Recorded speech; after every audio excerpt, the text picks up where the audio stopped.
Welcome to Addiction Group's podcast, where we address pressing questions about addiction. Our goal is to provide insight and guidance for those seeking answers. I'm your host, Anna. Hi there, listeners, and welcome to another episode of Addiction Group's podcast. Today, we're discussing a topic that touches many lives: alcoholism. To shed some light on this, I've got Ben with me, an expert on addiction and treatment. Hi, Ben. It's great to have you with us. Hi, Anna. Happy to be here. Thanks for having me on the podcast. Absolutely. So, Ben, to kick things off, can you give us a basic understanding of what alcoholism or alcohol use disorder really is?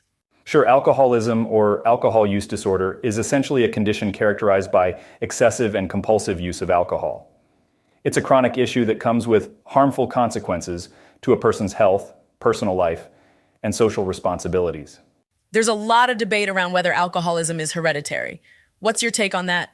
That's a complex question, Anna. While alcoholism does often run in families, it's not just about genetics. The relationship between genetics and alcoholism involves various factors, including epigenetics, which looks at how the expression of our genes can be affected.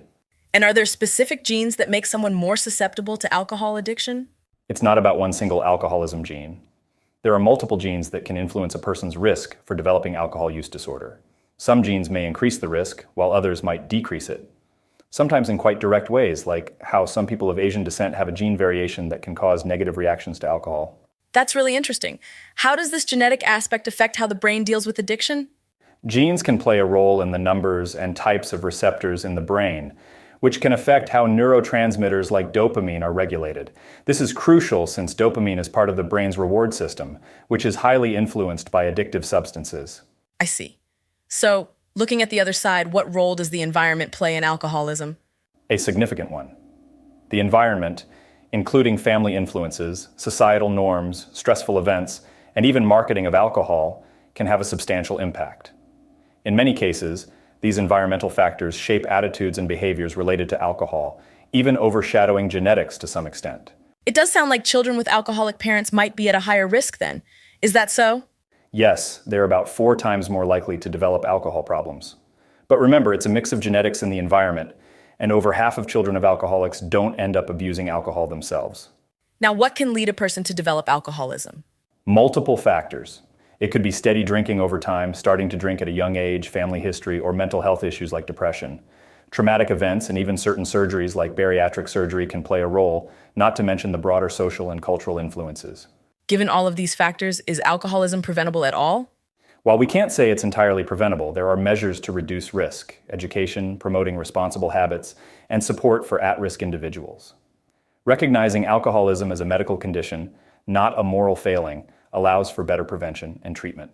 Speaking of treatment, what does that usually involve? Treatment is tailored to the individual and often combines medical and psychosocial interventions.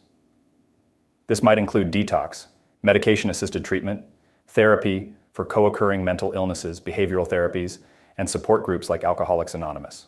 These insights have been incredibly valuable. To summarize, would you say that alcoholism is the result of a complex interplay between genetics and the environment? Exactly, Anna. Both genetics and environment contribute to the risk of developing alcohol use disorder. The treatment is comprehensive, addressing both medical and psychological needs, and involves a strong support system. Ben, thank you so much for joining us today and for this enlightening discussion. My pleasure, Anna. I hope our conversation helps someone out there understand alcoholism a bit better and encourages those who need it to seek help. To our listeners, thanks for tuning in.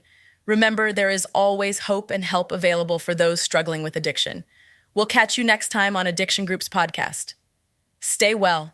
Thank you for tuning into Addiction Group's podcast. We hope our discussions bring clarity to your queries about addiction. Remember, we're here to support and guide you. Until next time, stay informed and stay strong.